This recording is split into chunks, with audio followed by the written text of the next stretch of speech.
there, welcome to Ridge Church. We're so glad that you're here with us, whether you're tuning in from right here in Charlotte, North Carolina, or from anywhere else. At Ridge Church, we know that life is messy, and we hope the message you're about to hear encourages you, challenges you, and reminds you that you're never alone. Thanks for listening in.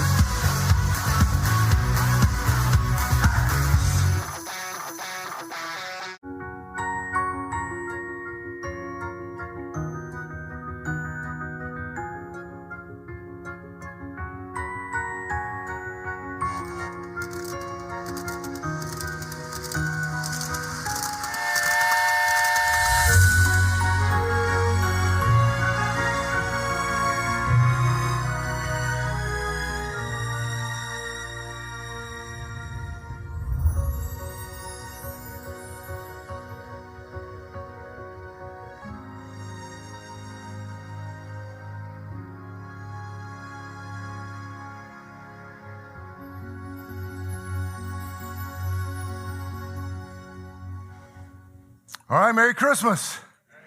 Man, so good to have you guys with us. We are kids. We're one sleep away from the big day. How are we feeling about that? Parents, how are we feeling about it? Equal? Murmurs and low rumble. All right, you got to be honest. You're in church. Hey, we're glad you're here. My name's Chris, and I get to be one of the pastors around here. And anytime people choose to spend time with us, we consider it a privilege, but especially on Christmas Eve as we celebrate leading in tomorrow, one of the most important events in human history. And so we're glad you're here. Those of you joining in the cafe, we're glad you're here. Those of you watching online as well, thanks for being a part of our service. So in every single circle, every relational circle that you have ever had from the time, like it goes all the way back from the playground to the boardroom, from the dorm room to the nursing home, every human circle that you have ever been in, there is a person that no one likes and no one wants to be like. It's true. You just didn't expect someone to say it in church. But in fact, here's what I would love to do. I would love to just take a moment, if we could, just 30 seconds. I want you to circle up around just whoever's around you. Do this in the cafe as well. And I want you just to talk about who's the first person that came to your mind, and I just want you to describe them. You ready? Some of you are really nervous right now. You don't really have to do that. But let me just tell you, if we did that, that would be perhaps the most exciting 30 seconds that you have ever had in church ever. And also uncomfortable. And here's why. Because some of you are sitting next to them. Some of you gave birth to them. Some of you are married to them. For some of you, it's your ex, right? You know, every single circle, there's someone that no one likes, no one wants to be like. And some of you struggling to bring anybody to mind, you're like, I can't think of anybody. That's bad news because it might be you. If that's the case, which I'm just, Merry Christmas. It's the gift. It's the gift of awareness. As Cousin Eddie would say, it's the gift that keeps on giving all year long. I'll give you a couple examples of this in pop culture, all right? Of the kind of people that no one likes and no one wants to be like. And some of them didn't start this way, but they ended this way. And there was one particular music group that came to my mind first. In fact, if I crowdsourced it, many of you would be able to call the name of this group. So it's this group right here. Anybody know who this is? Yeah. All right, so that's Nickelback. Some of you don't know, if you don't know Nickelback. So they hit their peak somewhere in around, well, depending on what you describe as the top for them, somewhere around 2000, they were kind of the most popular. This is a grunge band after Pearl Jam and all that kind of era. And I don't know how it happened, but it happened that somewhere along the way, no one liked them and no one wanted to be like them, this group Nickelback. In fact, I found this critic online, and this is what he said, and I quote, "It is widely believed that liking Nickelback invalidates someone's taste in music. It gets better, it gets worse, and is often seen as a blemish on one's personality." Like just liking them calls your entire personality into question. Now, some of you were listening circa 2000 to music. You know who you are. And you were part of the thing that made them popular, the 50 million downloads or albums that they sold and the 5 or 6 Grammy nominations that they had. So in other words, we made them famous and then we decided to hate them. That's what happened, right? All right, let me give you another one. Here's another group. Anybody would say this group is one of them? The Kardashians? There's just so much happening. Like it's exhausting, right? Let me just tell you, it was extremely difficult to find a picture that was appropriate with kids in the room. Let me rephrase that. With humans in the room, like just any picture at all. There is so much happening. In fact, I found this top 30 most disliked celebrities list, and 5 different Kardashians and Jenners actually made the list separately, which collectively means it's really a bad day for them. I think they're at the top of the list. All right, here's another one. How about Jake Paul? Anybody? Jake Paul? So Jake Paul, YouTuber that becomes boxer. Listen, how are you going to hustle retirement Mike Tyson and not end up on the most disliked list? That's just wrong, right? I'll tell you another person that landed on the list, top 30 most disliked, no one likes, no one wants to be like, is this person named Chris Brown. But I don't want to talk about that tonight, in case you didn't catch my last name is Brown. But in every circle that you've ever been in, every human circle, there's someone that no one likes and no one wants to be like. In fact, this is true of the Christmas story. 2,000 years later, there's still one character in the story that no one likes and no one wants to be like. For some of you, it immediately comes to mind. Others of you, you'd have to search for it. But it's this guy. It's the innkeeper. Or maybe it was a woman. We don't really know. Now, the innkeeper has gotten the short end of the stick in some of the most brutal Christmas sermons all throughout history. It's like, don't be like the innkeeper. And if you don't know why, the innkeeper is notorious because this is the person that had no room for who? Yeah, there's no room for Mary and Jesus to be born, right? This is a really disastrous situation. And so this is how Luke, the historian, captures this moment. Luke chapter 2 says this, says, and she, talking about Mary, gave birth to her firstborn, a son. She wrapped him in clothes. She placed him in a manger. For those of you that don't know what a manger is, it's an animal feeding trough because there was no guest room available for them. Or some translations say there was no room for them in the inn. Now, interestingly, or maybe ironically, this notorious innkeeper is never actually mentioned in the story. I think we just come to assume that since there's an inn, there must be an innkeeper. But what we're doing is we're kind of transposing modern times onto the old times. It was really not the same as it is today. In fact, most of these inns were like a detached room or a side room on someone's house or a barn. And for the most part, it was a very like rural and poor culture. And they were very hospitable. So if there was a guest traveling through town, it was very common to welcome them into your home. And oftentimes this was done without charging anybody anything. It was just hospitality. Now, in this culture, just like in our culture today, there were certainly probably, I guess, people that were opportunistic and they would take advantage of the situation. They would see a person coming through as income potential. Like it happens now, like if there's a disaster, like when the hurricanes come through, there are certain people that set up camp and they find ways to profit off of other people's pain or other people's need. And certainly there were people like that in this culture. But for the most part, people would let someone stay free. But again, there might be a few people that would choose their house guest based on income potential. Now, this census that Caesar decreed, which we'll read about this in just a moment as we read the rest of Luke's narrative. But this census actually caused large volumes of people to descend upon certain towns and different across the region all at the same time. And so literally people were coming from everywhere and there was no place to stay. Like you literally couldn't find rooms, even with your friends and family. You'd probably take care of your friends and family first. And then if there was someone coming in that didn't have friends or family, it was going to be a tough go for them. And so maybe, like as we look at this story, maybe Joseph and Mary didn't look like a good return on investment. Like, I don't know, maybe as pregnant Mary is on this donkey and they see Joseph coming along, this doesn't look like a rich crowd. And maybe the innkeeper passes him by and says, if I'm just patient, maybe the next caravan that's going to have a couple cyber trucks in it, that's going to be a better return on investment, right? Some of you didn't know that was in the story. You should read it in Luke 2, right? Maybe that's what happened. Maybe there was this kind of moment of like, there's a better return on investment, but maybe there's another explanation. Maybe, on the other hand, this innkeeper that has been vilified through generations, maybe they weren't a bad person. We don't know if it was a man or a woman because we don't really know that they exist, but maybe they weren't a bad person. Maybe they literally, at that moment, their spare room was just full. Like, I'm betting, this is just my guess, that Mary wasn't wearing a maternity shirt that said Messiah on board. like when they came through, like you think about it, like through generations, I think we act like, and sometimes people act like this innkeeper like intentionally rejected the Messiah. But how would they know? Like, how would you know the significance of the story? We look back on the story. We have the accounts of so many that wrote about the story. We know the details, but how in the midst of the story would you know? I can't help but wonder this as I read this story. And I try to read this story every year with fresh eyes. I can't help but wonder if the person that no one likes and no one wants to be like in this story, the people that we least want to identify with in this story, I can't help but wonder if often those are the characters that most characterize us. Like, what if they were good people, but they were just busy?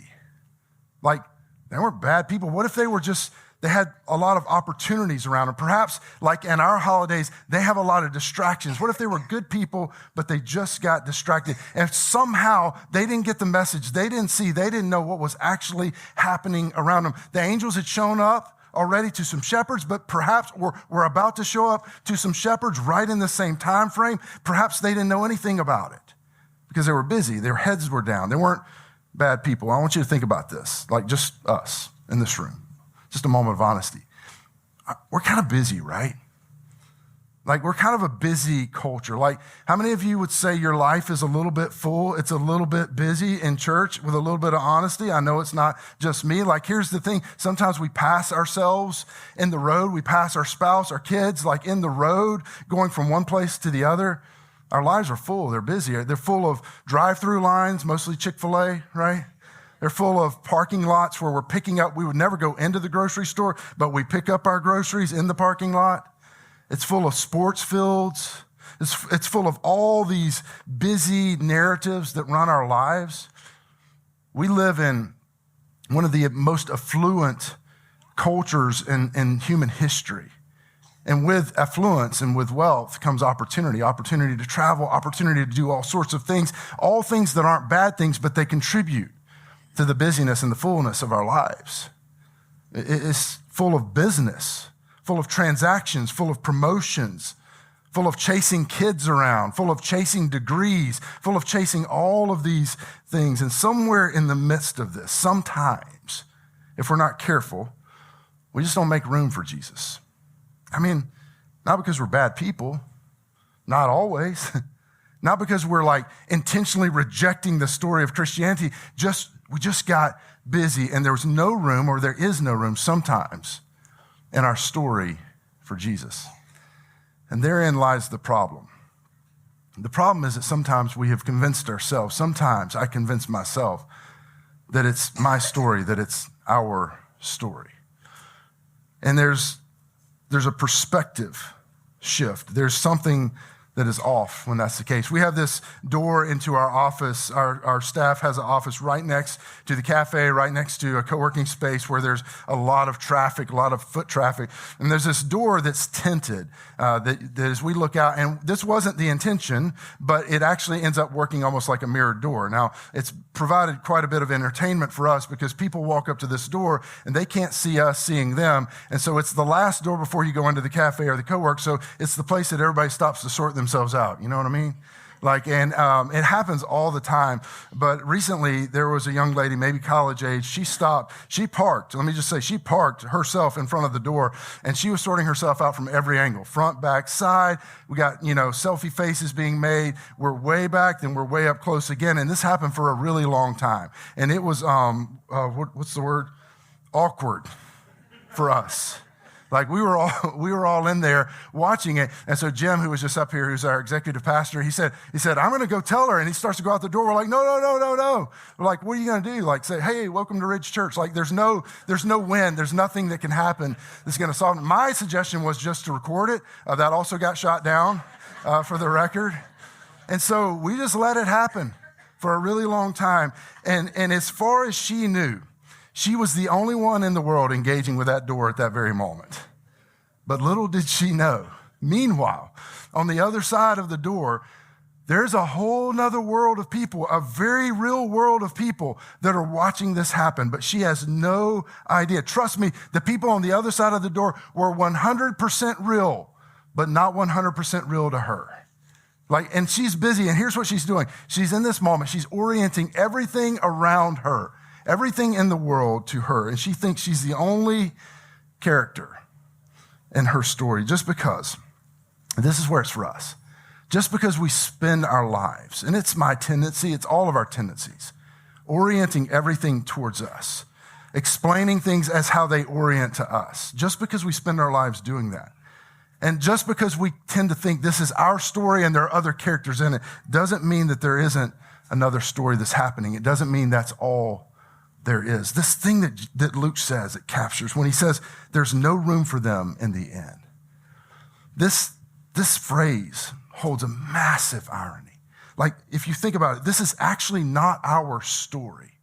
Though I've convinced myself at times, certainly your kids have convinced themselves at times, maybe they've convinced you at times, we convince people and we don't do it on purpose, right? It's just the gravitational pull of life is to orient as how things affect us, but it's not actually our story, it's his. I want you to think about this. There was no room for Jesus in not just the Christmas story, the human story. He is the most important character in the human story, and in this, there's no room for him. This is his world.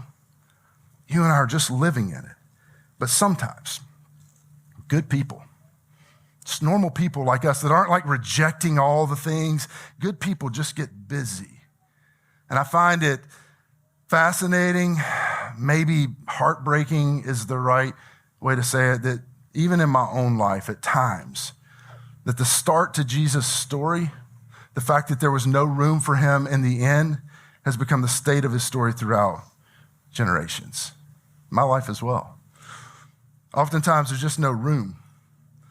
And here's, we don't say it out loud, but here's what we think. Jesus, when I'm done with college, 4 years. Okay, 5 years, Jesus, when I'm done with college. 6 years, Jesus, when I'm done with college. Jesus, I promise I'm going to come back. We're just taking the time out. Jesus, trust me, you wouldn't even like the parties there. You wouldn't like it. You wouldn't like the sorority fraternity. I don't think you would like that. Jesus, we're going to come. Jesus, when the kids are out of diapers, when we sell the house, when I get the promotion, Jesus, when the divorce is settled and final because it's just so hectic and I can't even think straight, sometimes I'm going to come back to you. When we sell the business, when we retire, Jesus, I'm not forever, but just we're coming back. It's just a brief pause, just time out. Jesus, we're just trying to catch our breath. In every generation, in every family, for every individual, for every person that's listening to the sound of my voice, the temptation for all of us, at some point, if not multiple points in our journey, will be to allow Jesus to be relegated to the background of the story that he was always intended to be the main character of. It's the tendency.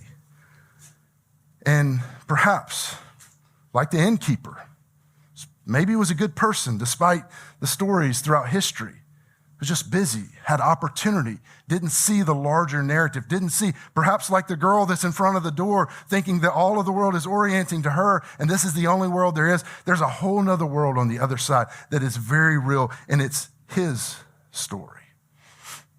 I want to read the rest of the story. Before I do, I want to ask you a question.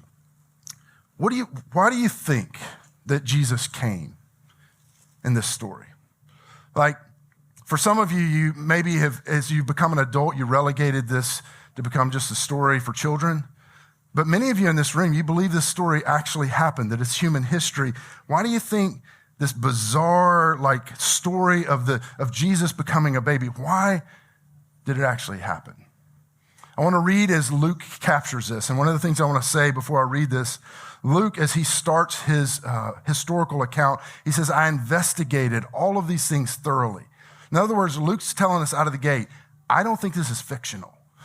It's he knows I'm about to write down some things that are pretty audacious and big and hard to believe, but I want you to know I thoroughly investigated. And it's like he's inviting us to fact check him. He puts dates and times and gives us places where we can circle it up in history. It's almost like he's saying, hey, I want you to test me because I know it's going to sound like fiction, but it's not. And this is how he says it.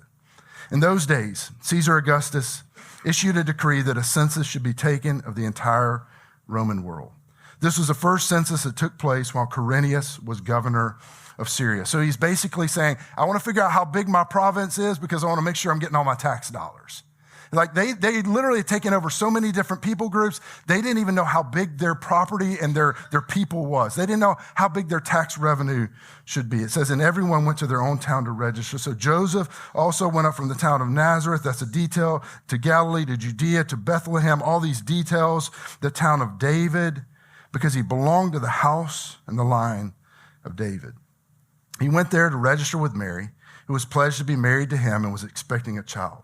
While they were there, the time came for the baby to be born, and she gave birth to her firstborn, a son, and she wrapped him in clothes and placed him in a manger, a feeding trough for animals, because, and here's why, there was no guest room available for them. I want to pull out of this story for just a second, skip forward 33 some odd years. There's this little portion of Jesus' journey right before he goes to the cross, right before his followers write about, because they've seen it, the empty tomb. Just before that happens, John, which I love this, John, when he talks about himself, he says, hey guys, I was Jesus' favorite. Like some of us thought we were our parents' favorite. Perhaps they told you. There's counseling available for the rest of you if your parents didn't tell you that, right? But he's like self-proclaimed, I'm Jesus' favorite. And he records what Jesus said in this really intense moment just before Jesus goes to the cross. And Jesus is describing part of who he is and part of his nature. And he says this, he says, I am the way, the truth, and the life. Then he makes this bold statement that no one comes to the Father except through me. Jesus says, I am the way to what? The way to everything. Jesus is saying, hey, I'm the way forward in your marriage. I'm the way forward in the way that if you want to see the world around you in a proper way, I'm the way forward in that. I'm the way forward in your finances and every relationship you will encounter, whether it's work or romantic. I am the way forward in everything in life. I am the way forward if you want to have a relationship with God. I am the way forward for eternity. He says, I am the way forward in everything. This is such a bold statement. And he says that I am the only way forward.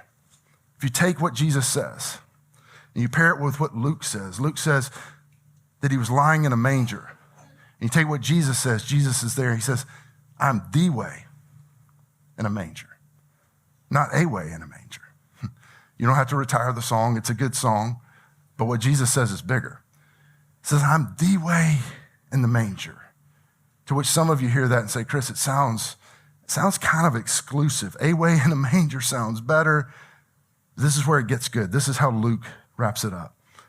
He says, and there were shepherds living out in the fields nearby, keeping watch over their flocks at night, and an angel of the Lord appeared to them, and the glory of the Lord shone around them, and they were terrified. But the angel said to them, which I find this ironic, do not be afraid. Listen, if you see an angel, pretty much you're going to be afraid.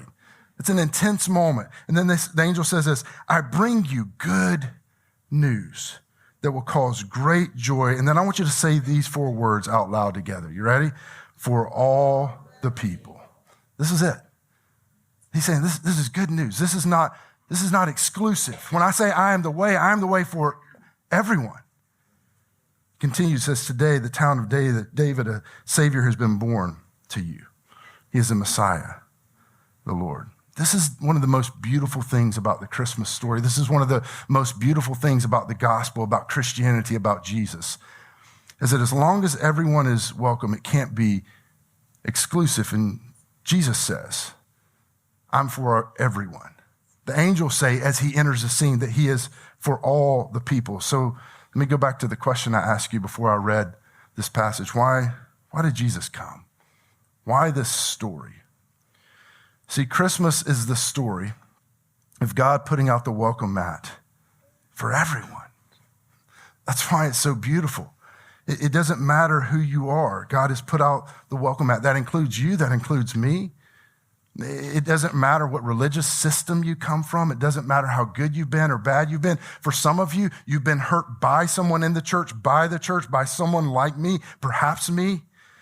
And it doesn't matter. You're welcome at the cross. In fact, maybe you've been on the other side. You've perpetrated hurt against others in your life, and you feel a level of guilt and shame. The cross is welcoming to you. The story of Jesus is welcoming to you and invites you. It doesn't matter your race, your age. It doesn't matter the quality of life that you have lived. The Christmas story is for everyone, including your boss, including your mother-in-law, including your brother-in-law. Everybody is welcome through the cross.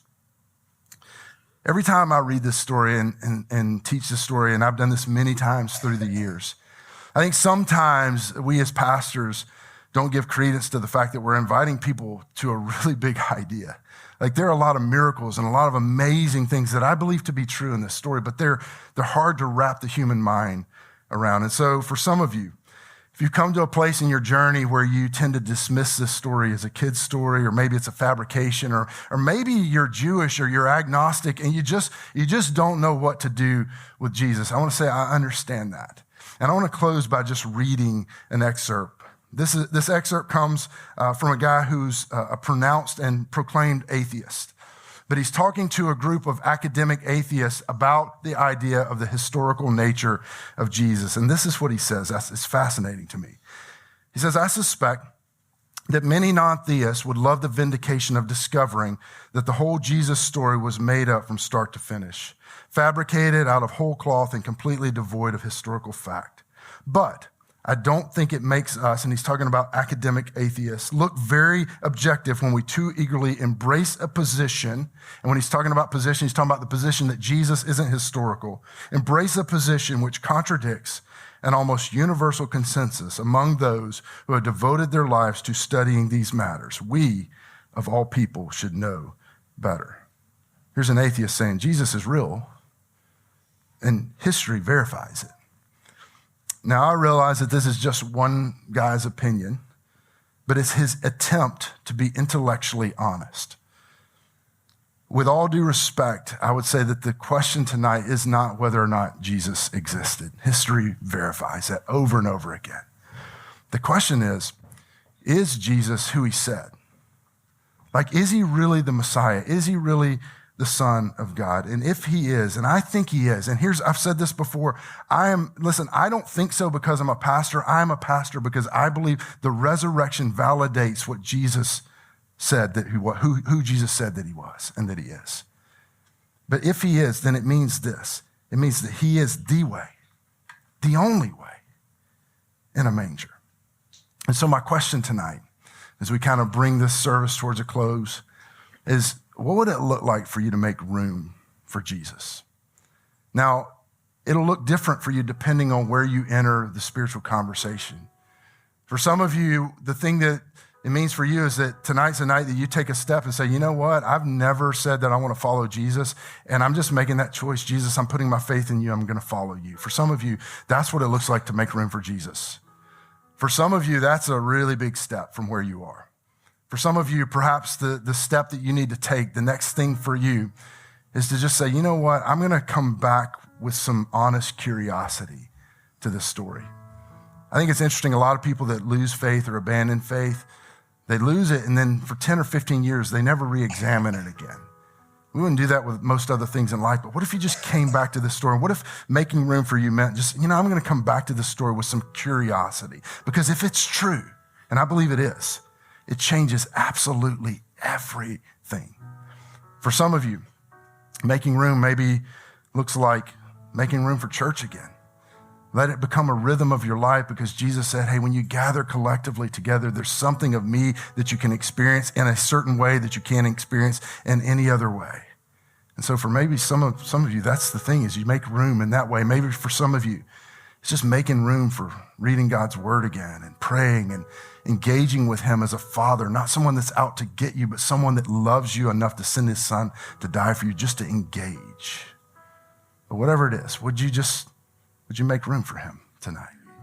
So I want to end with a prayer, and I do this every single Christmas Eve, and through the years, I've had so many people that have shared with me that it was on one night like this that they put their faith in Jesus and became a follower. So I want to give you an opportunity to do that tonight. So if you bow your heads and close your eyes for just a moment. If you want to put your faith in Jesus, if you say, I'm not sure if I'm a follower, then just say something like this in your mind. Jesus, I believe you are the Son of God. I don't understand all the details. I can't put all of it together, but I do believe that you are who you say. And I'm asking you to become my Savior. I'm asking you to forgive me for my sins, and I want to begin the journey of following you. With your heads bowed and eyes closed still, I just want to say this. I think this is so important. Following Jesus doesn't necessarily mean resolving all your doubts and all your questions. It just means bringing them in tow. Following Jesus is the point where the undeniable starts to overshadow the unexplainable. So you can have things that you don't fully understand and bring them in tow as you follow Jesus and work that stuff out along the way. I want to pray for the rest of us. Father, I pray for your grace. And I pray for people that, like myself, from time to time, just without realizing it, good people, that we lose focus, God, and we start to orient the world around ourselves, and we just don't make room for you. I pray that you give us the grace to do that. You'd show us how, give us the courage to act on the thing that you put in our heart and our mind tonight. For those that prayed with us tonight, God, I pray that you'd welcome them as sons and daughters. For those that need to have the fires of curiosity stoked again, I pray that you would do just that. We pray all this in the precious and the powerful and the matchless name of the resurrected Jesus. Amen.